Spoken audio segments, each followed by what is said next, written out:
Price the lord. ದೇವರ ಪರಿಶುದ್ಧ ನಾಮಕ್ಕೆ ಸ್ತೋತ್ರವಾಗಲಿ. ನಿಮ್ಮೆಲ್ಲರಿಗೂ ನನ್ನ ಕರ್ತನಾದ ಯೇಸು ಕ್ರಿಸ್ತನ ನಾಮದಲ್ಲಿ ನನ್ನ ಪ್ರೀತಿಯ ವಂದನೆಗಳನ್ನು ನಾನು ತಿಳಿಯಪಡಿಸ್ತೇನೆ. ಮತ್ತೊಮ್ಮೆ ಸತ್ಯಧ್ವನಿ ಎಂಬುವಂಥ ಈ ಕಾರ್ಯಕ್ರಮಕ್ಕೆ ನಿಮ್ಮೆಲ್ಲರನ್ನು ಯೇಸು ಕ್ರಿಸ್ತ ನಾಮದಲ್ಲಿ ನಾನು ಆಹ್ವಾನಿಸುತ್ತೇನೆ. ಈ ಸತ್ಯಧ್ವನಿ ಎಂಬಂಥ ಕಾರ್ಯಕ್ರಮ end time full gospel harvesters India Udupi ಮತ್ತು ಮಂಗಳೂರು ಸಭೆಗಳ ವತಿಯಿಂದ ಪ್ರಸಾರವಾಗುವಂಥದ್ದಾಗಿರ್ತೈತೆ. ಈ ನಮ್ಮ ಸಭೆಗಳಿಂದ ಪ್ರಸಾರವಾಗುವಂಥ ದೇವರ ವಾಕ್ಯ ಸಂದೇಶಗಳು ನಿಮಗೆ ಹೆಚ್ಚಾಗಿ ಲಭ್ಯವಾಗಬೇಕಾದಲ್ಲಿ ಪಾಸ್ಟರ್ ಎಂ ಪಾಲ್ ಪ್ರವೀಣ್ ಎಂಬಂಥ ಫೇಸ್ಬುಕ್ ಪೇಜ್ ಇದೆ ಮತ್ತು ಯೂಟ್ಯೂಬ್ ಚಾನಲ್ ಇದೆ. ನೀವು ಯೂಟ್ಯೂಬ್ ಚಾನಲ್ ಸಬ್ಸ್ಕ್ರೈಬ್ ಮಾಡಿ, ಫೇಸ್ಬುಕ್ ಪೇಜನ್ನು ಲೈಕ್ ಮಾಡಿ, ಫಾಲೋ ಮಾಡುವಂಥದ್ದಾದರೆ ಈ ನಮ್ಮ ಸಭೆಯಿಂದ ಪ್ರಸಾರವಾಗುವಂಥ ಸಂದೇಶಗಳು ನಿಮಗೆ ಲಭ್ಯವಾಗುವಂಥವಾಗಿರ್ತವೆ. ಅಷ್ಟು ಮಾತ್ರವಲ್ಲ, ನಿಮಗೇನಾದರೂ ಪ್ರಾರ್ಥನಾ ಸಹಾಯ, ದೇವರ ವಾಕ್ಯ ಸಂಬಂಧಪಟ್ಟ ಆಲೋಚನೆಗಳು ಬೇಕಾದಲ್ಲಿ ಟಿ ವಿ ಪರದೆ ಮೇಲೆ ಕಾಣ್ತಿರುವಂಥ ಫೋನ್ ನಂಬರನ್ನು ನೀವು ಸಂಪರ್ಕಿಸಬಹುದು. ಪವಿತ್ರಾತ್ಮನ ಸಹಾಯದಿಂದ ನಿಮ್ಗೆ ಆದಷ್ಟು ಸಹಾಯ ಮಾಡಲಿಕ್ಕೆ ಸಿದ್ಧರಿದ್ದೇವೆ ಎಂಬುದನ್ನು ಹೇಳಲಿಕ್ಕೆ ನಾನು ಇಷ್ಟಪಡ್ತೇನೆ. ಹಲ್ಲೆಲೂಯಾ. ದೇವರ ನಾಮಕ್ಕೆ ಸ್ತೋತ್ರವಾಗಲಿ. ಈ ದಿನ ಹೊಸ ವರ್ಷದ ಪ್ರಥಮ ದಿನ. ಹಲ್ಲೆಲೂಯಾ. 2025ನೇ ವರ್ಷ ಕಳೆದು 2026ನೇ ವರ್ಷಕ್ಕೆ ಕಾಲಿಟ್ಟಿದ್ದೇವೆ. ಅದು ಈ ದಿನವೇ ಮತ್ತು 1ನೇ ತಾರೀಕು ಆಗಿರ್ತೈತೆ. ಆದ್ದರಿಂದ ನಿಮ್ಮೆಲ್ಲರಿಗೂ ನಾನು ಹೊಸ ವರ್ಷದ ಶುಭಾಶಯಗಳನ್ನು ನಾನು ಹಾರೈಸುತ್ತೇನೆ. ದೇವರು ಆತನ ಸಾನ್ನಿಧ್ಯದ ಮೂಲಕ ನಿಮ್ಮ ಜೀವನದಲ್ಲಿ ಸುಖ, ಸಂತೋಷ, ಸಮೃದ್ಧಿ, ಸಮಾಧಾನಗಳು, ಜಯಗಳು, ಏಳಿಗೆಗಳನ್ನು ಸಮೃದ್ಧಿಯಾಗಿ ಆತನ ಅನುಗ್ರಹಿಸುವಾತನು ಆಗಿದ್ದಾನೆ. ಹಲ್ಲೆಲೂಯಾ. ಈ ದಿನ ಈ ಹೊಸ ವರ್ಷ ಪ್ರಯುಕ್ತ ಮತ್ತು ಕೆಲವು ದೇವರ ವಾಕ್ಯಗಳು, ಹೊಸ ವರ್ಷಕ್ಕಂತೇನೆ ವಾಕ್ಯಗಳಿಲ್ಲ, ಬಟ್ ದೇವರ ವಾಕ್ಯ ಇಟರ್ನಲ್ ಅಂತ ಹೇಳ್ತೇವೆ. ಅಂದರೆ ಅದಕ್ಕೆ ಸಮಯ ಒಂದು ನಿರ್ಬಂಧನೆ ಇಲ್ಲ. ಅದು ನಿನ್ನೆಗೊಂದು ವಾಕ್ಯ, ಇವತ್ತಿಗೊಂದು ವಾಕ್ಯ, ನಾಳೆಗೊಂದು ವಾಕ್ಯ, ಹಾಗೇ ಇಲ್ಲ. ವಾಕ್ಯವು ನಿತ್ಯವಾದದ್ದಾಗಿದೆ. ಹಲ್ಲೆಲೂಯಾ. ಅದು ಸಮಯ ಕಾಲಾತೀತವಾಗಿರುವಂಥದ್ದು, ನಿತ್ಯ ಕಾಲಕ್ಕೆ ಸೇರಿರುವಂಥದ್ದು ದೇವರ ವಾಕ್ಯವಾಗಿದೆ. ಅದೆಂದೆಂದಿಗೂ ಹೊಸದಾಗಿ ಇರುವಂಥದ್ದಾಗಿರ್ತೈತೆ. Price the lord. ಪ್ರತಿ ದಿನಕ್ಕೂ ಆ ವಾಕ್ಯ ನಮಗೆ ಸಾಕಾಗಿರುವಂಥದ್ದಾಗಿರ್ತೈತೆ. ಆ ವಾಕ್ಯ ಹೇಳುವ ಪ್ರತಿ ಸಂಗತಿ ಅದು ಯಾವತ್ತೂ ಸಹ ಅದು ಟೈಮ್ ಆಗಿದೆ, ವ್ಯಾಲಿಡಿಟಿ ಹೋಗಿದೆ ಎಂಬುದಾಗಿರುವುದಿಲ್ಲ. ಅದು ಪ್ರತಿದಿನಕ್ಕೂ ಸಹ ಹೊಸದಾಗಿ ನಮ್ಮ ಜೀವಿತವನ್ನು ಮುನ್ನಡೆಸುವಂಥದ್ದಾಗಿರ್ತೈತೆ. ನಾವು ನೋಡ್ತೇವೆ, ಹೊಸ ವರ್ಷ ಬಂದಾಗ ಹೊಸ ಎಕ್ಸ್ಪೆಕ್ಟೇಷನ್ಸ್ ನಮಗಿರ್ತವೆ, ಹೊಸ ಆಶೆಗಳು ನಮಗಿರ್ತವೆ, ಹೊಸ ನಿರೀಕ್ಷೆಗಳು ನಮಗಿರ್ತವೆ. ಈ ವರ್ಷ ನನ್ನ ಜೀವನದಲ್ಲಿ ಒಳ್ಳೆಯದಾಗ್ಬೋದು, ಈ ವರ್ಷ ನನಗೆ ಒಳ್ಳೆಯದಾಗಿ ಹೋಗ್ಬೋದು, ಕಳೆದ ಎಲ್ಲ ಕಷ್ಟಗಳು, ಸಮಸ್ಯೆಗಳು, ನೋವುಗಳು, ಕಣ್ಣೀರು ಎಲ್ಲವೂ ಅಳಿದು ಹೋಗ್ಬೋದು. ಈ ವರ್ಷ ಸಂತೋಷ, ಸಮಾಧಾನ ನಮ್ಮ ಜೀವನದಲ್ಲಿ ಬರಬೇಕು ಎಂಬುವಂಥ ಈ ರೀತಿ ಆಶೆ, ನಿರೀಕ್ಷೆ, ಪ್ರಾರ್ಥನೆಗಳು ನಮ್ಮ ಜೀವನದಲ್ಲಿ ಇದ್ದೇ ಇರುವಂಥವಾಗಿರ್ತವೆ. ಆದರೆ ಒಂದು ಶುಭಪ್ರದವಾದಂಥ ಸಂಗತಿ ಏನೆಂಬುದಂದರೆ, ದೇವರು ಸಹ ನಿಮಗೆ ನೀವೇನು ಬಯಸ್ತಿದ್ದೀರೋ ಅದಕ್ಕಿಂತ ಹೆಚ್ಚಾಗಿ, ನೀವೇನು ಬೇಡುತ್ತಿದ್ದೀರೋ ಅದಕ್ಕಿಂತ ಹೆಚ್ಚಾಗಿ, ನೀವೇನು ನಿರೀಕ್ಷಿಸ್ತಿದ್ದೀರೋ ಅದಕ್ಕಿಂತ ಹೆಚ್ಚಾಗಿ ಒಳ್ಳೆಯದನ್ನೇ ಆತನು ಹಾರೈಸುವಂತಾತನಾಗಿದ್ದಾನೆ. ದೇವರ ವಾಕ್ಯ ಹೇಳ್ತೈತೆ. ಇರ್ಮಿಯ ಪ್ರವಾದನ ಗ್ರಂಥ 29ನೇ ಅಧ್ಯಾಯ 11ನೇ ವಚನದಲ್ಲಿ ಹೀಗೆ ದೇವರ ವಾಕ್ಯ ಹೇಳ್ತೈತೆ, ನಿಮಗೆ ಗತಿ ಇರಲಿ, ನಿಮಗೆ ನಿರೀಕ್ಷೆ ಇರಲಿ. ನಿಮಗೋಸ್ಕರ ನಾನು ಮಾಡಿಕೊಂಡ ಆಲೋಚನೆಗಳು ಅವು ಹಿತದ ಯೋಚನೆಗಳೇ ಹೊರತು ಅಹಿತದ ಯೋಚನೆಗಳಲ್ಲ. ನಿಮ್ಮ ಬಗ್ಗೆ ನಾನು ಮಾಡಿಕೊಂಡ ಆಲೋಚನೆಗಳು ನಾನೇ ಬಲ್ಲೆ ಎಂಬುದಾಗಿ ದೇವರ ವಾಕ್ಯ ಹೇಳುವಂಥದ್ದಾಗಿರ್ತೈತೆ. ಅಂದರೆ ನಾವು ಅನೇಕ ಸಾರಿ ಅನಿಶ್ಚಿತವಾಗಿರ್ತೇವೆ. ಇಷ್ಟು ವರ್ಷ ಹಿಂಗಾಯಿತು, ಮುಂದೆ ಏನಾಗ್ತೈತೋ ಗೊತ್ತಿಲ್ಲ ಅನ್ನುವ ರೀತಿಯಲ್ಲಿ ಸಹ ನಾವಿರ್ತೇವೆ. ಕೆಲವರು ಮುಂದೆ ಒಳ್ಳೆಯದಾಗ್ಬೋದು ಎಂಬ ನಿರೀಕ್ಷೆಯಲ್ಲಿ ಇರ್ತಾರೆ, ಒಳ್ಳೆಯದಾಗಲಿ ಎಂಬುದಾಗಿ ಬೇಡುವವರಿರ್ತಾರೆ, ಒಳ್ಳೆಯದಾಗ್ಬೋದೇನೋ ಎಂಬುದಾಗಿ ಎಣಿಸುವವರಿರ್ತಾರೆ. ಬಟ್ ಈ ದೇವರ ವಾಕ್ಯ ಹೇಳ್ತೈತೆ, ನಿಮ್ಮ ಬಗ್ಗೆ ನೀವೇನು ಯೋಚನೆ ಮಾಡ್ತೀರೋ ಅದು ನಮಗೆ ಗೊತ್ತುಂಟು. ಬಟ್ ಆದರೆ ಅದನ್ನು ಹೇಳುವಂಥದ್ದೇನು, ನಿಮ್ಮ ಬಗ್ಗೆ ನನಗಿರುವ ಆಲೋಚನೆಗಳು, ನಮ್ಮ ಸೃಷ್ಟಿಕರ್ತನಾದ ನಮ್ಮನ್ನು ಉಂಟು ಮಾಡಿರುವಂಥ ಆ ದೇವರಿಗೆ, ಆ ಭಗವಂತನಿಗೆ ಇರುವಂಥ ಆಲೋಚನೆಗಳಂತೆ ದೇವರ ವಾಕ್ಯ ಹೇಳ್ತೈತೆ, ಹಿತದ ಆಲೋಚನೆಗಳೇ ಹೊರತು ಅಹಿತದ ಆಲೋಚನೆಗಳಲ್ಲ. ನಿಮ್ಮ ಬಗ್ಗೆ ನಾನು ಕೇಡನ್ನು ಸಂಕಲ್ಪಿಸಲೇ ಇಲ್ಲ. ಹಲ್ಲೆಲೂಯಾ. ನಿಮಗೋಸ್ಕರ ಕೆಟ್ಟದ್ದನ್ನು ನಾನು ರೂಪಿಸಲೇ ಇಲ್ಲ. Praise the Lord. ಕೆಟ್ಟದ್ದನ್ನು ನಾನು ರೂಪಿಸಲೇ ಇಲ್ಲ. ನಿಮಗೋಸ್ಕರ ನನ್ನ ಆಲೋಚನೆಗಳೆಲ್ಲ ಹಿತದ ಆಲೋಚನೆಗಳೇ ಆಗಿದ್ದಾವೆ ಎಂಬುದಾಗಿ. ಆದ್ದರಿಂದ ಇದು ನಮ್ಮ ನಂಬಿಕೆಗೆ ಆಧಾರ. ಈ ಹೊಸ ವರ್ಷ ಬಂದಾಗ ಈ ಪ್ರಥಮ ದಿನ, 26ನೇ ವರ್ಷ ಪ್ರಥಮ ದಿನದಿಂದ ನಮ್ಮ ಜೀವಿತ ಕಾಲ, ಈ ವರ್ಷವೆಲ್ಲ ಅಥವಾ ನಮ್ಮ ಜೀವಿತ ಕಾಲವೆಲ್ಲ ಸಹ ನಾವು ಒಂದು ಭರವಸೆ ದೇವರ ವಾಕ್ಯ ನಮಗೆ ನಿಶ್ಚಯವಾಗಿ ಕೊಡುವಂಥದ್ದಾಗಿರ್ತೈತೆ. ಅದು ಏನಂದರೆ, ನಮ್ಮ ವಿಷಯವಾಗಿ ನಮ್ಮನ್ನು ಸೃಷ್ಟಿ ಮಾಡಿರುವ ನಮ್ಮ ಪರಲೋಕದ ತಂದೆಗೆ, ನಮ್ಮನ್ನು ಸೃಷ್ಟಿಕರ್ತನಾದ ದೇವರಿಗೆ ಹಿತದ ಯೋಚನೆಗಳಿದ್ದ ಹೊರತು ಅಹಿತದ ಯೋಚನೆಗಳು ಅಲ್ಲ ಎಂಬುದಾಗಿ. ಹಲ್ಲೆಲೂಯಾ. ಅಹಿತದ ಯೋಚನೆಗಳು ಇಲ್ಲ ಎಂಬುದಾಗಿ. ಕೆಟ್ಟದು ನಮ್ಮ ಬಗ್ಗೆ ಆತನ ಯೋಚನೆ ಮಾಡಲಿಲ್ಲ. ಅನೇಕ ಸಾರಿ ಕೆಟ್ಟದ್ದು ಏನಾದರೂ ಸಂಭವಿಸುವಾಗ ಅನೇಕರು ಹೇಳ್ತಾ ಇರ್ತಾರೆ, ವಿಧಿ ಆಟ, ಹಣೆ ಬರಹ, ಹೇಗೆ ಬರೆದಿದ್ದರೆ ಹಾಗೆ ಆಗ್ತೈತೆ, ದೇವರು ಏನು ಬರೆದಿದ್ದಾನೋ ಅದು ಆಗ್ತೈತೆ ಎಂಬುದಾಗಿ ಏನು ಬರೆದಿದ್ದಾರೆ. ಆತನು ಹೇಳ್ತಾನೆ, ನಾನು ಏನು ಸಂಕಲ್ಪಿಸಿದ್ದೇನೆ, ಏನು ನಿಮ್ಮ ಹಣೆಯಲ್ಲಿ ಬರೆದಿದ್ದೇನೆಂದರೆ ನಿಮಗೆ ಹಿತವಾಗಬೇಕೆಂಬುದಾಗಿ ಆತನು ಬರೆದಿದ್ದಾನೆ. ಹಿತ ಸಂಗತಿಗಳನ್ನೇ ಆತನು ಬರೆದಿದ್ದಾನೆ ಹೊರತು ಅಹಿತವಾದ ಸಂಗತಿಗಳನ್ನು ಆತನು ಬರೆಯಲಿಲ್ಲ. ಅದಕ್ಕೆ ಈ ನಿಶ್ಚಯ ನಮಗಿರತಕ್ಕದ್ದು ಅದೇನೆಂದರೆ, ದೇವರಿಗೆ ನನ್ನ ಮೇಲೆ ಇರುವ ಆಲೋಚನೆಗಳು ಹಿತದ ಆಲೋಚನೆಗಳೇ ಹೊರತು ಅಹಿತದ ಆಲೋಚನೆಗಳಲ್ಲ. Praise the Lord. ಅದಕ್ಕೆ ಯೆಶಾಯ ಪ್ರವಾದನ ಗ್ರಂಥ 55ನೇ ಅಧ್ಯಾಯ 8, 9, 10 ವಚನಗಳೆಲ್ಲ ನಾವು ನೋಡುವಾಗ ಅಲ್ಲಿ ಸಹ ದೇವರ ವಾಕ್ಯ ಹೇಳ್ತೈತೆ, ನಿಮ್ಮ ಆಲೋಚನೆಗಳು ನನ್ನ ಆಲೋಚನೆಗಳಲ್ಲ, ನಿಮ್ಮ ಮಾರ್ಗಗಳು ನನ್ನ ಮಾರ್ಗಗಳಲ್ಲ, ನಿಮ್ಮ ಆಲೋಚನೆಗಳಿಗಿಂತ ನನ್ನ ಆಲೋಚನೆಗಳು, ನಿಮ್ಮ ಮಾರ್ಗಗಳಿಗಿಂತ ನನ್ನ ಮಾರ್ಗಗಳು. ಭೂಮಿ ಮೇಲೆ ಆಕಾಶವು ಎಷ್ಟು ಉನ್ನತವೋ ಅಷ್ಟು ಉನ್ನತವಾಗಿವೆ. ಅಂದರೆ ನಿಮ್ಮದು ಭೂ ಸಂಬಂಧವಾದ ಯೋಚನೆಗಳಾಗಿರ್ತವೆ, ಬಹಳ ಸಣ್ಣದಾದ ಯೋಚನೆಗಳಾಗಿರ್ತವೆ, ಪರಿಸ್ಥಿತಿಗಳ ಪ್ರಕಾರ ತಪ್ಪಾದ ಯೋಚನೆಗಳಾಗಿರ್ತವೆ. ಬಟ್ ನನ್ನ ಆಲೋಚನೆಗಳು ಉನ್ನತವಾದವುಗಳು, ಹಿತವಾದವುಗಳು, ಉನ್ನತವಾದವುಗಳೆಂಬುದಾಗಿ ದೇವರ ವಾಕ್ಯ ಹೇಳುವಂಥದ್ದಾಗಿರ್ತೈತೆ. ಈ ವಾಕ್ಯ ಸತ್ಯವಾಕ್ಯ, ಇದು ನಿರಂತರವು ನಿಲ್ಲುವಂಥ ವಾಕ್ಯ, ಇದು ಸುಳ್ಳಾಗದಂಥ ವಾಕ್ಯ, ಸುಳ್ಳ ಅಲ್ಲದಂಥ ವಾಕ್ಯವಿದಾಗಿದೆ. ಈ ವಾಕ್ಯ ನಿಮ್ಮ ಬಗ್ಗೆ ಏನು ಹೇಳ್ತೈತೋ ಇದು ಸತ್ಯವಾದಂಥ ವಚನವಾಗಿದೆ. ಈ ಹೊಸ ವರ್ಷ ಪ್ರಾರಂಭ ದಿನದಲ್ಲಿ ನಮ್ಮನ್ನು ನಾವು ಕರ್ತನ ಸಮ್ಮುಖದಲ್ಲಿ ಪ್ರೋತ್ಸಾಹಪಡಿಸಿಕೊಳ್ಳೋಣ. ಅದೇನೆಂದರೆ, ನಮ್ಮ ವಿಷಯವಾಗಿ ನನ್ನ ದೇವರಿಗಿರುವಂಥ ಆಲೋಚನೆ ಈ ವರ್ಷವೆಲ್ಲ, ಈ ದಿನ ಮೊದಲುಗೊಂಡು ಪ್ರತಿದಿನ ಸಹ ಹಿತದ ಯೋಚನೆಗಳೇ ಹೊರತು ಅಹಿತದ ಯೋಚನೆಗಳಲ್ಲ. ನನ್ನ ವಿಷಯವಾಗಿ ಆತನ ಆಲೋಚನೆಗಳು ಉನ್ನತವಾದವುಗಳೇ ಆಗಿದ್ದಾವೆ ಎಂಬುದಾಗಿ ನಾವು ನಿಶ್ಚಯ ಮಾಡಿಕೊಳ್ಳಬೇಕು. Praise the Lord. ಮತ್ತು ಅಷ್ಟು ಮಾತ್ರವಲ್ಲ, ಈ ದಿನ ಮೊದಲುಗೊಂಡು ಪ್ರತಿದಿನ ನಮ್ಮ ಜೀವನದಲ್ಲಿ ದೇವರ ಆಶೀರ್ವಾದದಲ್ಲಿ, ಏಳಿಗೆಯಲ್ಲಿ, ಅಭಿವೃದ್ಧಿಯಲ್ಲಿ, ಜಯಗಳಲ್ಲಿ, ಆತನ ಚಿತ್ತದಲ್ಲಿ ನಾವು ನಡೆಯಬೇಕು ಅಂತ ಹೇಳುವಾಗ ನಾವು ಅರ್ಥ ಮಾಡಿಕೊಳ್ಬೇಕು. ಹೊಸ ವರ್ಷ ಅಥವಾ ಕ್ಯಾಲೆಂಡರ್ 2026 ಅನ್ನುವಂಥದ್ದು ಅದು ನಮ್ಮ ಜೀವಿತವನ್ನು ಬದಲಾಯಿಸುವುದಿಲ್ಲ. ಬದಲಾಗಿ ನಮ್ಮ ಜೀವಿತವನ್ನು ಕಂಪ್ಲೀಟ್ ಡಿಫ್ರೆಂಟ್ ಮಾಡುವಂಥದ್ದು, ನಮ್ಮ ಜೀವಿತವನ್ನು ವ್ಯತ್ಯಾಸ ಮಾಡುವಂಥದ್ದು, ನಿನ್ನೆ ದಿನಕ್ಕಿಂತ ನಿನ್ನೆಯ ವರ್ಷಗಳಕ್ಕಿಂತ ನಮ್ಮ ಜೀವಿತವನ್ನು ವ್ಯತ್ಯಾಸ ಮಾಡುವಂಥದ್ದು, ಬೇರೆ ಜನರಿಗಿಂತ ನಮ್ಮ ಜೀವಿತವನ್ನು ವ್ಯತ್ಯಾಸ ಮಾಡುವಂಥದ್ದು ಯಾವುದಾಗಿದೆ ಅಂತ ನಾವು ನೋಡುವಂಥದ್ದಾದರೆ ನಮ್ಮಲ್ಲಿ ಇರುವಂಥ ದೇವರ ಪ್ರಸನ್ನತೆ. ದೇವರ ಪ್ರಸನ್ನತೆ. ನಾವಿದನ್ನು ದೇವರಿದ್ದಾನೆ ಬಿಡು ಅಂತ ಅಂದುಕೊಳ್ತೇವೆ. ದೇವರಿದ್ದಾನೆ, ಬಟ್ ಹಣ ಉಂಟಾ? ದೇವರಿದ್ದಾನೆ, ಆರೋಗ್ಯ ಉಂಟಾ? ದೇವರಿದ್ದಾನೆ, ಎಲ್ಲ ಸಂಗತಿಗಳು ಸರಿ ಇದ್ದಾವ? ದೇವರಿದ್ದಾನೆ, ಜಯ ಎಲ್ಲಿ ಎಂಬುದಾಗಿ ಈ ರೀತಿ ನಾವು ಆಲೋಚನೆ ಮಾಡ್ತಾ ಇರ್ತೇವೆ. ಬಟ್ಟು ನಿನ್ನ ಜಯ ಎಲ್ಲಿ ಅಂತ ಹೇಳ್ತೀಯಲ್ವಾ, ಆರೋಗ್ಯ ಎಲ್ಲಿ ಅಂತ ನಾವು ಕೇಳ್ತೇವಲ್ವ, ಹಣ ಎಲ್ಲಿ ಎಂಬುದಾಗಿ ಕೇಳ್ತೇವಲ್ವ, ಏಳಿಗೆ ಎಲ್ಲಿ, ಸಮಾಧಾನ ಎಲ್ಲಿ ಎಂಬುದಾಗಿ ಕೇಳ್ತೇವಲ್ವ. ಅವೆಲ್ಲವೂ ಇರುವಂಥದ್ದು ದೇವರಲ್ಲಿ. ಆತನಿಲ್ಲದೆ ಅವು ಇಲ್ಲ. ಆತನಿಂದಲೇ ಅವೆಲ್ಲವೂ ಬರುವಂಥವು, ಇರುವಂಥವಾಗಿರ್ತವೆ. ಎಲ್ಲವನ್ನು ಆತನು ಒಳಗೊಂಡಿರುವಂಥ ಆತನಾಗಿದ್ದಾನೆ. Praise the Lord. ನಾನು ಕಳೆದ ವಾರ ಕ್ರಿಸ್ಮಸ್ ದಿವಸ ಹೇಳಿದೆ, ಕೊಲಸಿ ಪತ್ರಿಕೆ ಒಂದು ಅದ್ಭುತವಾದ ಮಾತನ್ನು ಹೇಳ್ತೈತೆ. ಪೌಲನಿಗಾದ ಪ್ರಕಟಣೆದಾಗಿರ್ತೈತೆ. ನಾವು ಹೇಳ್ತೇನೆ, ನಮ್ಮ ಜೀವಿತದಾದ ಪ್ರಕಟಣೆ ಅಂದರೆ ದೈವ ಮರ್ಮವನ್ನು ನಾವು ಯಾವಾಗಲೂ ಅರ್ಥ ಮಾಡಿಕೊಳ್ಳಬೇಕು. ಅನೇಕ ಸಾರಿ ಈ ಲೋಕ ಏನು ಹೇಳ್ತೈತೋ, ಪರಿಸ್ಥಿತಿಗಳು ಏನು ಹೇಳ್ತಾವೋ, ನಮ್ಮ ಅನುಭವಗಳು ಏನು ಹೇಳ್ತಾವೋ, ನಾವು ಯಾವ ಸಂಗತಿಗಳಲ್ಲಿ ಹಾದಿ ಹೋಗ್ತಿದ್ದೇವೋ ಅವು ಏನು ಹೇಳ್ತೇವೋ, ಇದರ ಒಂದು ಆಲೋಚನೆಗಳಲ್ಲಿ ನಾವು ಇರುವಂಥವರಾಗಿರ್ತೇವೆ. ಬಟ್ ಆದರೆ ದೇವರ ವಾಕ್ಯ ನಮ್ಮ ಬಗ್ಗೆ ಒಂದು ಬೆಳಕನ್ನು ಕೊಡುವಂಥದ್ದಾಗಿರ್ತೈತೆ, ಒಂದು ಪ್ರಕಟಣೆಯನ್ನು ಕೊಡುವಂಥದ್ದಾಗಿರ್ತೈತೆ. ಅದನ್ನು ಅರಿತು ನಾವು ಜೀವಿಸಿದರೆ ನಿನ್ನೆಯ ದಿನಗಳು, ನಿನ್ನೆಯ ವರ್ಷಗಳಿಗಿಂತ ಈ ವರ್ಷ ಒಂದು ವಿಶೇಷವಾದ ವರ್ಷವಾಗಿ ನಮ್ಮ ಜೀವನದಲ್ಲಿ ಬದಲಾಗುವಂಥದ್ದಾಗಿರ್ತೈತೆ. ಹಲ್ಲೆಲೂಯಾ. ಅದಕ್ಕೆ ಆ ವಾಕ್ಯವನ್ನು ನಾವು ನೋಡೋಣ. ಪೌಲನು ಕೊಲಸಿದವರಿಗೆ ಬರೆದಂಥ ಪತ್ರಿಕೆ 1ನೇ ಅಧ್ಯಾಯ 27ನೇ ವಚನ. ಅನ್ಯ ಜನಗಳ ವಿಷಯವಾದ ಈ ಮರ್ಮದ ಮಹಿಮಾತಿಶಯವು ಎಷ್ಟೆಂಬುದನ್ನು ದೇವರು ತನ್ನ ಜನರಿಗೆ ತಿಳಿಸಲಿಕ್ಕೆ ಮನಸ್ಸು ಮಾಡಿಕೊಂಡನು.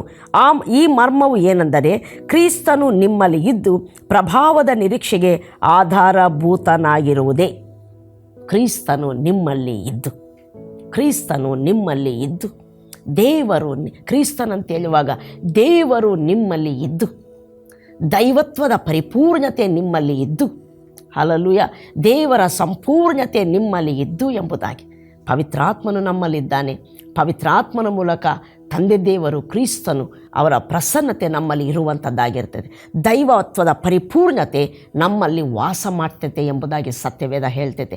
ದೇವರು ನಮ್ಮಲ್ಲಿ ಇರುವಂಥ ನಿನ್ನ ಅರಿವು, ನಿನ್ನ ತಿಳುವಳಿಕೆ, ನಿನ್ನ ಅಕ್ನಾಲೆಜ್ಮೆಂಟ್, ನಿನ್ನ ಗುರುತಿಸುವಿಕೆ ನಿಮ್ಮ ಜೀವಿತವನ್ನು ಈ ವರ್ಷದಲ್ಲಿ, ಈ ವರ್ಷದಿಂದ, ಈ ದಿನದಿಂದ ಮೊದಲುಕೊಂಡು ವ್ಯತ್ಯಾಸವಾಗಿ ಬದಲಾಯಿಸುವಂಥದ್ದಾಗಿರ್ತದೆ. ಅದಕ್ಕೆ ದೊಡ್ಡ ಸಂಗತಿಗಳಲ್ಲ, ಸೂಕ್ಷ್ಮವಾದ ಸಂಗತಿಗಳು, ಉನ್ನತವಾದ ಸಂಗತಿಗಳು, ನಮ್ಮ ಗ್ರಾಹಿಕೆಗೆ ಎಟಕದ ಸಂಗತಿಗಳು ಈ ಸಂಗತಿಯಾಗಿರುವಂಥದ್ದಾಗಿದೆ. ಅನೇಕ ಸಾರಿ ದೇವರು ನಮ್ಮಲ್ಲಿದ್ದಾನೆಂಬುವಂಥದ್ದನ್ನು ನಾವು ಸಾಮಾನ್ಯವಾಗಿ ತಗೊಳ್ಳುವಂಥವರಾಗಿರ್ತೇವೆ. ಅದು ಸಾಮಾನ್ಯವಾದ ಸಂಗತಿ ಅಲ್ಲ. ದೇವರ ವಾಕ್ಯ ಹೇಳ್ತೈತೆ, ಆತನೇ ನಮ್ಮಲ್ಲಿ ಇದ್ದರೆ ನಮ್ಮನ್ನು ಎದುರಿಸುವವರು ಯಾರಿದ್ದಾರೆ? ಆತನ ಇದ್ದಲ್ಲಿ ಸೋಲಿಗೆ ಸ್ಥಳವೆಲ್ಲಿ? ಆತನ ಇದ್ದಲ್ಲಿ ಯಾವ ಕೇಡು ನಮಗೆ ಸಂಭವಿಸ್ತೈತೆ? ಆತನು ನಮ್ಮ ಸಂಗಡ ಇರುವಾಗ ಯಾವ ಸೋಲು ನಮಗೆ ಸಂಭವಿಸ್ತದೆ? ಯಾವ ಉಪದ್ರವಗಳು ನಮ್ಮನ್ನು ಹಾಳು ಮಾಡವು? ಯಾವುದಕ್ಕೂ ಸಾಧ್ಯವಿಲ್ಲ. ದೇವರು ನಮ್ಮ ಸಂಗಡ ಇದ್ದರೆ ಸಾಕು, ಎಲ್ಲ ಸಂಗತಿಗಳಲ್ಲಿ ನಾವು ಪೂರ್ಣ ಜಯಶಾಲಿಗಳಾಗಿರ್ತೇವೆ. ಯಾವ ಕೇಡು ನಮಗೆ ಸಂಭವಿಸುವುದಿಲ್ಲ, ಯಾವ ಉಪದ್ರವವು ನಮ್ಮ ಬಳಿಗೆ ಬರುವುದಿಲ್ಲ, ಯಾವ ಸೋಲು ನಮಗೆ ಉಂಟಾಗುವುದಿಲ್ಲ, ನಮ್ಮನ್ನು ಎದುರಿಸಲು ಕಲ್ಪಿಸುವ ಯಾವ ಆಯುಧವು ಜಯಿಸುವುದಿಲ್ಲ. ದೇವರ ವಾಕ್ಯ ಹೇಳ್ತೈತೆ, ಯೆಹೋಶುವನು ಬರೆದಂಥ ಪುಸ್ತಕ 1ನೇ ಅಧ್ಯಾಯ 5ನೇ ವಚನದಲ್ಲಿ ನಾವು ನೋಡ್ತೇವೆ, ಮೋಶೆ ಸಂಗಡ ಇದ್ದ ಹಾಗೆ ಯೆಹೋಶುವನೇ ನಾನು ನಿನ್ನ ಸಂಗಡ ಇರ್ತೇನೆ, ನಿನ್ನ ಜೀವಮಾನದಲ್ಲೆಲ್ಲ ಒಬ್ಬನು ನಿನ್ನ ಮುಂದೆ ನಿಲ್ಲುವುದಿಲ್ಲ ಎಂಬುದಾಗಿ. ನಾನು ನಿನ್ನನ್ನು ಕೈ ಬಿಡುವುದಿಲ್ಲ, ನಾನು ನಿನ್ನನ್ನು ತೊರೆದು ಬಿಡುವುದಿಲ್ಲ ಎಂಬುದಾಗಿ ಅಲ್ಲಿ ಹೇಳ್ತಾನೆ. ನಾನು ನಿನ್ನ ಸಂಗಡ ಇದ್ದೇನೆ. ಯೆಹೋಶುವನ ಆ ಜರ್ನಿಯಲ್ಲಿ ಇಡೀ ದೇಶವನ್ನು ಸ್ವಾಧೀನ ಮಾಡಿಕೊಳ್ಳಬೇಕಾದಂಥ ಆ ಒಂದು ಜವಾಬ್ದಾರಿ ಆತನ ಮೇಲೆ ದೇವರು ಇಟ್ಟಾಗ, ಈಗ ದೇವರು ಕೊಡುವಂಥ ಒಂದು ಏನು ಹೇಳಬೇಕು, ಒಂದು ಬಂಡವಾಳ, ಎಲ್ಲ ಕಾರ್ಯಕ್ಕೆ ಬೇಕಾದಂಥ ಒಂದು ಬಂಡವಾಳ ದೇವರು ಏನು ಕೊಡ್ತಿದ್ದಾನೆ ಅಂದರೆ ತನ್ನ ಪ್ರಸನ್ನತೆಯನ್ನೇ ಕೊಡ್ತಿದ್ದಾನೆ. ಏನು, ನಿನಗೆ ಆಯುಧ ಕೊಡ್ತೇನೆ, ಇಷ್ಟು ಸೈನ್ಯ ಕೊಡ್ತೇನೆ, ಇಷ್ಟು ಜ್ಞಾನ ಕೊಡ್ತೇನೆ, ಇಷ್ಟು ಹಣ ಕೊಡ್ತೇನೆ, ನೀನು ಯುದ್ಧಗಳನ್ನು ಮಾಡಿ ಜಯಿಸು ಎಂಬುದಾಗಿ ಹೇಳ್ತಾ ಇಲ್ಲ. ಬದಲಾಗಿ ಆತನು ಹೇಳ್ತಾನೆ, ನಾನು ನಿನ್ನ ಸಂಗಡ ಇದ್ದೇನೆ, ನಾನು ನಿನ್ನ ಸಂಗಡ ಇದ್ದೇನೆ. ಪ್ರಿಯ, ಈ ವರ್ಷಕ್ಕೆ ನಿನಗೆ ಬೇಕಾಗಿರುವಂಥದ್ದು ಬೇರೆ ಯಾವುದೂ ಅಲ್ಲ, ದೈವ ಪ್ರಸನ್ನತೆ. ದೇವರು ನಿನ್ನಲ್ಲಿ ಇರುವಂಥದ್ದು ನಿನಗೆ ಬೇಕು. ಅದ್ಭುತವಾದ ಸಂಗತಿ ಏನಂದರೆ, ನೀವು ಯೇಸು ಕ್ರಿಸ್ತನಲ್ಲಿ ನಂಬಿಕೆ ಇಟ್ಟಿದ್ದೀರಾ, ಯೇಸುವನ್ನು ಸ್ವಂತ ರಕ್ಷಕನಾಗಿ ಸ್ವೀಕಾರ ಮಾಡಿದ್ದೀರಾ, ಆತನು ಶಿಲುಬೆಯಲ್ಲಿ ನಿನ್ನ ಪಾಪಗಳನ್ನು ಪರಿಹಾರ ಮಾಡಿ ಅದರಿಂದ ಬಿಡುಗಡೆ ಮಾಡಿದ್ದಾನೆಂಬುದಾಗಿ ನಂಬುತ್ತಾ ಇದ್ದೀರಾ. ಆತನು ಸತ್ತವರೊಳಗಿಂದ ಎದ್ದು ಬಂದು ನಿಮ್ಮನ್ನು ದೇವಕುಮಾರರ ಪದವಿಗೆ ಸೇರಿಸಿದ್ದಾನೆ, ದೇವರ ಮಕ್ಕಳನ್ನಾಗಿ ಮಾಡಿದ್ದಾನೆ, ನೀತಿವಂತರನ್ನಾಗಿ ಮಾಡಿದ್ದಾನೆಂಬುದಾಗಿ ನೀವು ನಂಬುತ್ತಿದ್ದೀರಾ. ಹಾಗಾದರೆ ಕ್ರಿಸ್ತನು ನಿಮ್ಮಲ್ಲಿ ಇದ್ದಾನೆ ಎಂಬುದಾಗಿ ಸತ್ಯವೇದ ಹೇಳುವಂಥದ್ದಾಗಿರುತ್ತೆ. ಕ್ರಿಸ್ತನು ನಮ್ಮಲ್ಲಿ ಇದ್ದಾನೆ ಪ್ರಿಯರೇ. ಕ್ರಿಸ್ತನು ನಮ್ಮಲ್ಲಿರುವಂಥದ್ದಾದರೆ ಆತನೇ ನಮ್ಮ ಜೀವಿತದ ಒಂದು ಬಂಡವಾಳ ಅಥವಾ ನಮಗೆ ಮೂಲ ಒಂದು ಸಂಪತ್ತು ಆತನಾಗಿರ್ತಾನೆ, ಮೂಲ ಸಂಪತ್ತು ಆತನಾಗಿರ್ತಾನೆ. ಆತನ ಇದ್ದಾನ, ಎಲ್ಲವೂ ನಿನ್ನದೇ. ಯಾವತ್ತೂ ನಿನಗೆ ಸೋಲಾಗುವ ಚಾನ್ಸ್ ಇಲ್ಲ. ಯಾಕಂದರೆ ದೇವರ ವಾಕ್ಯ ಹೇಳ್ತೈತೆ, ಯೆಹೋಶುವನಿಗೆ ಹೇಳ್ತಾನೆ, ನಾನು ನಿನ್ನ ಸಂಗಡಿದ್ದೇನೆ. ಯುದ್ಧಗಳಲ್ಲಿ ಜಯವ, ಶತ್ರುಗಳ ಭಯವ, ಏನು ಇದ್ದರೂ ನೀನು ಹೆದರಬೇಕಾದ ಅಗತ್ಯತೆ ಇಲ್ಲ. ಜಯ ನಿಶ್ಚಯ ನಿನಗೆ, ಯಾಕಂದರೆ ನಾನು ನಿನ್ನ ಸಂಗಡಿದ್ದೇನೆ, ನಾನು ನಿನ್ನನ್ನು ಎಂದಿಗೂ ಕೈ ಬಿಡುವುದಿಲ್ಲ, ಎಂದಿಗೂ ತೊರೆಯುವುದಿಲ್ಲ ಎಂಬುದಾಗಿ. ಪ್ರಿಯ ದೇವರ ಮಕ್ಕಳೇ, ಇದನ್ನು ನಾನು ಹೇಳ್ತೇನೆ, ಇದು ತಿಳಿದಿರ್ತೈತೆ ನಮಗೆ. ಈ ವಚನಗಳು ಕ್ರೈಸ್ತವರು ಮಾತಾಡ್ತಾನೇ ಇರ್ತಾರೆ. ದೇವರು ನಮ್ಮ ಸಂಗಡಿದ್ದಾನೆ, ಆತನ ಕೈ ಬಿಡಲ್ಲ, ತೊರೆದು ಬಿಡುವುದಿಲ್ಲ. ಬಟ್ ಆದರೆ ಯಾವ ಪರಿಸ್ಥಿತಿಗಳಲ್ಲಿ ಸಹ ನಾವು ಭರವಸೆ ಉಳ್ಳವರಾಗಿರುವುದಿಲ್ಲ, ಧೈರ್ಯವನ್ನು ಕಳ್ಕೊಳ್ತಾನೇ ಇರ್ತೇವೆ. ನಾವು ನಂಬಿಕೆಯಲ್ಲಿ ನಿಲ್ಲುವವರಾಗಿರುವುದಿಲ್ಲ.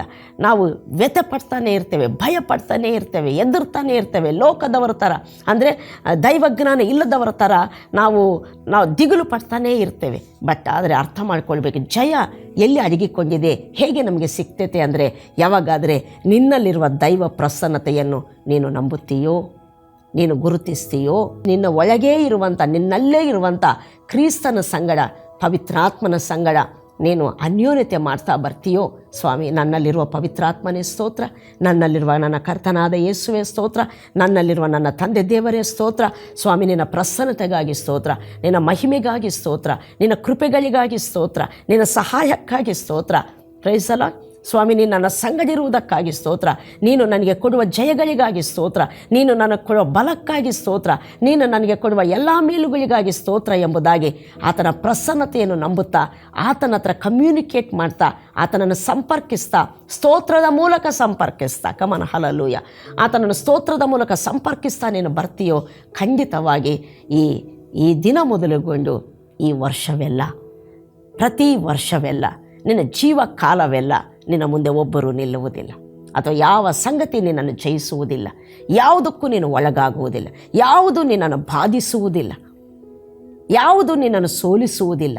ಅಷ್ಟು ಮಾತ್ರವಲ್ಲ, ದೇವರು ನಿನ್ನಲ್ಲಿ ಇರುವಂಥದ್ದನ್ನು ಎಷ್ಟು ನೀನು ನಂಬುತ್ತಾ, ಎಷ್ಟು ಆತನೊಂದಿಗೆ ನೀನು ಸಂಪರ್ಕಿಸುತ್ತಾ, ಆತನ ಹತ್ರ ಅನ್ಯೋನ್ಯತೆ ಮಾಡ್ತಾ, ಆತನನ್ನು ಸ್ತೋತ್ರ ಮಾಡ್ತಾನೆ, ಆತನನ್ನು ಗುರುತಿಸ್ತಾ ನೀನು ಬರ್ತೀಯೋ, ನಿನ್ನ ಜೀವನದಲ್ಲಿ ಅಷ್ಟು ದೇವರ ಚಿತ್ತದಲ್ಲಿ ನೀನು ನಗಿಯುವ ವ್ಯಕ್ತಿಯಾಗಿರ್ತೀಯ.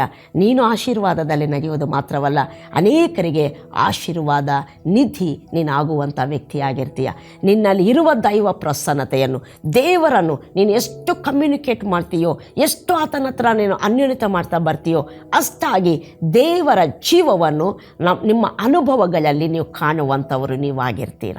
Price the Lord. ಹೊಸ ವರ್ಷದ ಸಂದೇಶ, ಪ್ರತಿ ವರ್ಷದ ಸಂದೇಶ, ಪ್ರತಿ ನಿತ್ಯದ ಸಂದೇಶ, ಪ್ರತಿ ದಿನದ ಪ್ರಾರಂಭದ ಸಂದೇಶ ದೇವರು ಕೊಡೋದು ಒಂದೇ: ಭಯಪಡಬೇಡ, ನಾನು ನಿನ್ನೊಂದಿಗಿದ್ದೇನೆ, ನಾನು ನಿನ್ನೊಂದಿಗಿದ್ದೇನೆ, ನಾನು ನಿನ್ನೊಂದಿಗಿದ್ದೇನೆ. ಅದರ ಅರ್ಥ ಯಾಕೆ ದೇವರು ಈ ಮಾತನ್ನು ಪದೇ ಪದೇ ಪದೇ ಪದೇ ನಾನು ನಿನ್ನೊಂದಿಗಿದ್ದೇನೆಂಬುದಾಗಿ ಹೇಳ್ತಾ ಬರ್ತಾನೆ ಅಂದರೆ, ಅದು ತಿಳಿದರೆ ಸಾಕು, ಅದನ್ನು ನಂಬಿದರೆ ಸಾಕು, ಆತನಿದ್ದಾನೆ ಎಂಬುದಾಗಿ ಭರವಸೆಯಿಂದ ಇದ್ದರೆ ಸಾಕು, ಆತನಿದ್ದಾನೆ ಎಂಬುದಾಗಿ ಆತನೊಂದಿಗೆ ನೀನು ಅನ್ಯೋನ್ಯತೆ ಮಾಡ್ತಾ ಇದ್ದರೆ ಸಾಕು. ನಿನ್ನ ಜೀವಿತವನ್ನು ಯಾರು ಹಾಳು ಮಾಡಲಿಕ್ಕಾಗಲ್ಲ, ಯಾವುದು ಕೆಡಿಸಲಿಕ್ಕಾಗಲ್ಲ, ಯಾವುದು ಕೆಳಗಡೆ ಹಾಕಲಿಕ್ಕಾಗಲ್ಲ. ದೇವರ ಚಿತ್ತದಿಂದ ನಿನ್ನನ್ನು ಬದಿಗೆ ಸರಿಸಲಿಕ್ಕೆ ಯಾವುದರಿಂದಲೂ ಸಾಧ್ಯನೇ ಇಲ್ಲ ಎಂಬುದನ್ನು ಹೇಳಲಿಕ್ಕೆ ನಾನು ಇಷ್ಟಪಡ್ತೇನೆ.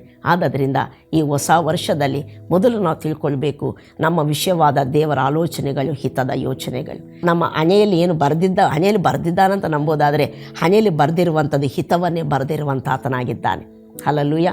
ನಮ್ಮ ವಿಷಯವಾದ ಆತನ ಆಲೋಚನೆಗಳೆಲ್ಲ ಉನ್ನತವಾದ ಯೋಚನೆಗಳಾಗಿದ್ದಾವೆ.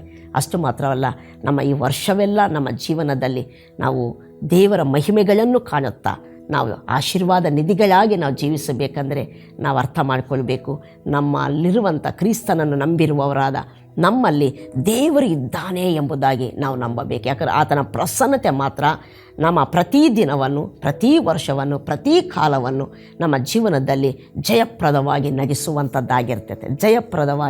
ನಗಿಸುವಂಥದ್ದಾಗಿರ್ತೈತೆ. ಎಲ್ಲ ಮಾನವ ಬಲಹೀನತೆಗಳಿಂದ, ನರ ಸ್ವಭಾವಗಳಿಂದ, ಎಲ್ಲ ಸ್ವಾರ್ಥಪೂರಿತವಾದಂಥ ಆ ಜೀವನದಿಂದ ನಮ್ಮನ್ನು ಬಿಡುಗಡೆ ಮಾಡುವಂಥದ್ದು ದೇವರು ನನ್ನ ಸಂಗಡ ಇದ್ದಾನೆ, ದೇವರು ನನ್ನಲ್ಲಿ ಇದ್ದಾನೆ ಎಂಬುವಂಥ ಹೃದಯದಿಂದ ಬರುವ ಭರವಸೆ ನರಭಾವಗಳಿಂದ ನಮ್ಮನ್ನು ಬಿಡುಗಡೆ ಮಾಡುವಂಥದ್ದಾಗಿರ್ತದೆ. ನರ ಸ್ವಭಾವಗಳಿಂದ ನಮ್ಮನ್ನು ಬಿಡುಗಡೆ ಮಾಡುವಂಥದ್ದು, ಸ್ವಾರ್ಥ ಜೀವಿತದಿಂದ, ಎಲ್ಲ ಕೆಟ್ಟತನಕ್ಕೆ ಮೂಲವಾದ ಸ್ವಾರ್ಥ ಜೀವಿತದಿಂದ ಬಿಡುಗಡೆ ಮಾಡುವಂಥದ್ದಾಗಿರ್ತದೆ. ದೈವ ಸ್ವಭಾವದಲ್ಲಿ ಈ ನಂಬಿಕೆ ನಮ್ಮನ್ನು ಪಾಲುಗಾರರನ್ನಾಗಿ ಮಾಡುವಂಥದ್ದಾಗಿರ್ತದೆ.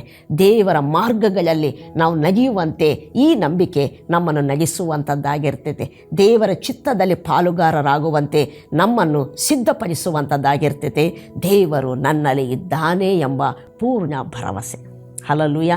ಅದಕ್ಕೆ ನಾವು ನೋಡ್ತೇವೆ, ನಾನು ಕಳೆದ ಸಾರಿ ಸಹ ಹೇಳಿದೆ, ದೇವರ ಸಂಕಲ್ಪವೇ ಮನುಷ್ಯನ ವಿಷಯದಲ್ಲಿ ನಮ್ಮಲ್ಲಿ ಆತನು ವಾಸ ಮಾಡಬೇಕೆಂಬುದಾಗಿ. ಆತನು ಮನುಷ್ಯನಾಗಿ ಈ ಲೋಕಕ್ಕೆ ಇಳಿದು ಬರಲಿಕ್ಕೆ ಕಾರಣ, ತಿರುಗಿ ಆತನು ನಮ್ಮಲ್ಲಿ ವಾಸ ಮಾಡುವ ಹಾಗೆ ನಮ್ಮ ಪಾಪಗಳನ್ನು ಪರಿಹಾರ ಮಾಡಿ ನಮ್ಮ ಆತ್ಮಗಳನ್ನು ಜೀವಿಸ ಮಾಡಬೇಕೆಂಬುದಾಗಿ ಆತನು ಈ ಲೋಕಕ್ಕೆ ಮನುಷ್ಯನಾಗಿ ಬಂದು ಶಿಲುಬೆಯಲ್ಲಿ ಪ್ರಾಣ ಕೊಟ್ಟು ಎದ್ದು ಬಂದ ಆತನಾಗಿದ್ದಾನೆ ಎಂಬುದಾಗಿ. ಆತನ ಉದ್ದೇಶವೇ ನಮ್ಮಲ್ಲಿ ದೇವರು ಇರಬೇಕೆಂಬುದಾಗಿ.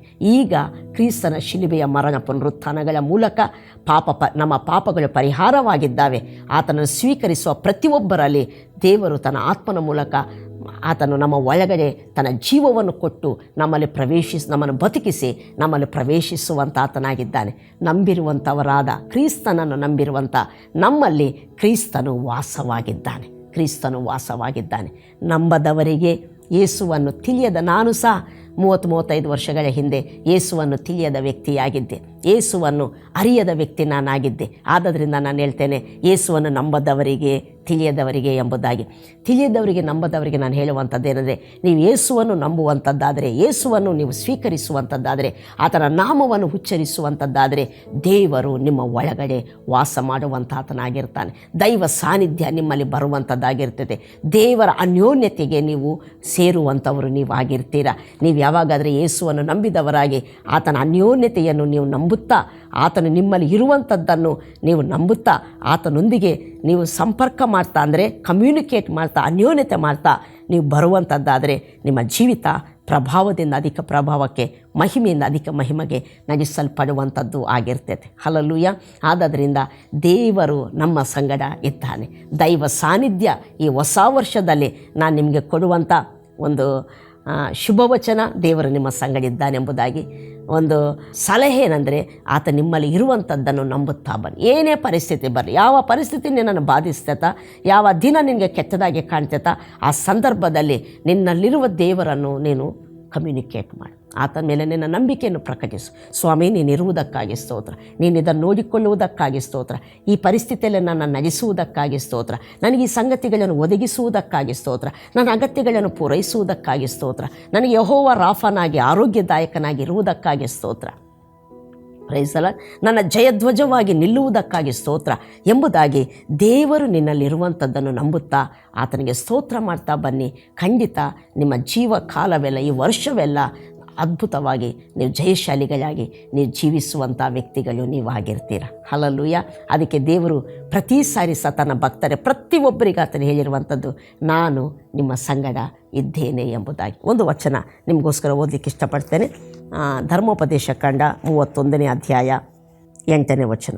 ಆದದರಿಂದ ಶೂರನಾಗಿರು, ಧೈರ್ಯದಿಂದಿರು, ಯೆಹೋವನು ತಾನೇ ನಿನ್ನ ಮುಂದುಗಡೆ ಹೋಗುವನು, ಆತನೇ ನಿನ್ನ ಸಂಗಡ ಇರುವನು, ನಿನ್ನನ್ನು ಅಪಜಯಕ್ಕೆ ಗುರಿಪಡಿಸುವುದೇ ಇಲ್ಲ, ಕೈ ಬಿಡುವುದಿಲ್ಲ, ಅಂಜಬೇಡ, ಧೈರ್ಯದಿಂದಿರು ಎಂದು ಹೇಳಿದನು.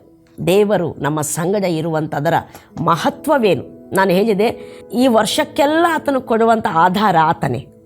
ಮನುಷ್ಯನ ಜೀವಿತಕ್ಕೆಲ್ಲ ಆತನು ಕೊಡುವ ಭರವಸೆ, ತನ್ನ ಪ್ರಸನ್ನತೆಯೇ, ನಾನು ನಿನ್ನ ಹತ್ರ ಇದ್ದೇನೆ, ನಿನಗೆ ಸಾಕು, ಎಲ್ಲವೂ ನಿನ್ನದೇ, ಯಾವುದು ನಿನ್ನನ್ನು ಕೆಳಗಡೆ ಹಾಕಲಿಕ್ಕಾಗಲ್ಲ, ಸೋಲಿಸಲಿಕ್ಕಾಗಲ್ಲ ಎಂಬುದಾಗಿ ದೇವರ ವಾಕ್ಯ ಹೇಳುವಂಥ ಸಾರಾಂಶವಾಗಿರ್ತೈತೆ. ಆದ್ದರಿಂದ ನಮ್ಮ ಜೀವಿತಕ್ಕೆ, ಅಯ್ಯೋ ನನಗೆ ಹಣ ಇದ್ದರೆ ನಾನು ಚೆನ್ನಾಗಿರಬಲ್ಲೆ, ಅದಿದ್ದರೆ ಚೆನ್ನಾಗಿರಬಲ್ಲೆ, ಇವರಿದ್ದರೆ ಚೆನ್ನಾಗಿರಬಲ್ಲೆ, ಅವರಿದ್ದರೆ ಚೆನ್ನಾಗಿರಬಲ್ಲೆ, ಅವರ ಪ್ರೀತಿ ಸಿಕ್ಕಿದರೆ ನನಗಿನ್ನೇನು ಕೊರತೆ ಇರಲ್ಲ, ಇಂಥ ಸಂಗತಿಗಳಲ್ಲಿ ಮನುಷ್ಯ ಎಂತ ಹೇಳ್ತಾರೆ ಅಂದರೆ, ತೂತಿರುವಂಥ ತೊಟ್ಟಿಗಳನ್ನು ಕೊರೆದುಕೊಂಡು ನೀರು ಸಿಗ್ತೈತೆ ಎಂಬುದಾಗಿ, ನೀರು ತುಂಬತೈತೆ ಎಂಬುದಾಗಿ, ತೃಪ್ತಿ ಆಗ್ತೈತೆ ಎಂಬುದಾಗಿ ತಪ್ಪಾದ ನಿರೀಕ್ಷೆಯಲ್ಲಿ ಇರುವಂಥ ಆತನಾಗಿರ್ತಾನೆ. ಬಟ್ ಆದರೆ ಯಾರಿದ್ದರೆ ಅಲ್ಲ, ಏನಿದ್ರೆ ಅಲ್ಲ, ದೇವರು ನಮ್ಮ ಸಂಗಡ ಇದ್ದರೆ ನಮಗೆ ಸಾಕು. ಆತನ ಇದ್ದಾನ, ಎಲ್ಲವೂ ನಮ್ಮದೇ, ಎಲ್ಲವೂ ನಮ್ಮದೇ. ನಾವು ಖಂಡಿತ ಜಯಶಾಲಿಗಳಾಗಿ ಜೀವಿಸುವಂಥವರಾಗಿರ್ತೇವೆ. ಅದಕ್ಕೆ ದೇವರ ವಾಕ್ಯ ಹೇಳ್ತೈತೆ, ಇಲ್ಲಿ ಸಹ ನಾನು ನಿನ್ನ ಸಂಗಡಿದ್ದೇನೆ, ನಿನ್ನನ್ನು ಕೈ ಬಿಡುವುದಿಲ್ಲ, ತೊರೆದು ಬಿಡುವುದಿಲ್ಲ, ಶೂರನಾಗಿರು, ಧೈರ್ಯದಿಂದಿರು, ನಿನ್ನ ದೇವರು ನಿನ್ನ ಮುಂದೆ ಹೋಗ್ತಾನೆ. ಈ ವರ್ಷ ನಾನು ಹೇಳುವಂಥದ್ದು, ದೇವರು ನಿನ್ನ ಸಂಗಡಿದ್ದಾನೆ, ಇದನ್ನು ನಂಬುತ್ತಾ ಬಾ, ಸ್ತೋತ್ರ ಮಾಡ್ತಾ ಬಾ. ಆತನು ಮುಂದೆ ಹೋಗ್ತಾನಂದ್ರೆ ಅದರ ಅರ್ಥ, ನೀನು ಎಲ್ಲ ಸಂಗತಿಗಳನ್ನು ನೋಡಿಕೊಳ್ತಾನೆ, ನಿನ್ನ ಅಗತ್ಯಗಳ ಆತನು ನೋಡಿಕೊಳ್ತಾನೆ, ಕೊರತೆಗಳ ಆತನು ಪೂರೈಸ್ತಾನೆ, ಬಲಹೀನತೆಗಳ ಆತನು ನೀಗಿಸ್ತಾನೆ, ಅನಾರೋಗ್ಯಗಳ ಕಾಯಿಲೆಗಳ ಆತನ ಆರೋಗ್ಯವನ್ನು ಆತನು ನಿನ್ನನ್ನು ಗುಣಪಡಿಸುವ ಯೆಹೋವನಾಗಿದ್ದಾನೆ. ಆತ ನಿನ್ನ ಸಮಾಧಾನದ ಪ್ರಭುವಾಗಿದ್ದಾನೆ, ನಿನಗೆ ಶಾಂತಿದಾಯಕನಾದ ದೇವರಾಗಿದ್ದಾನೆ, ನಿನ್ನ ಪಕ್ಷದಲ್ಲಿ ಧ್ವಜವೆತ್ತುವ ಜಯಕರ್ತನ ಆತನಾಗಿದ್ದಾನೆ.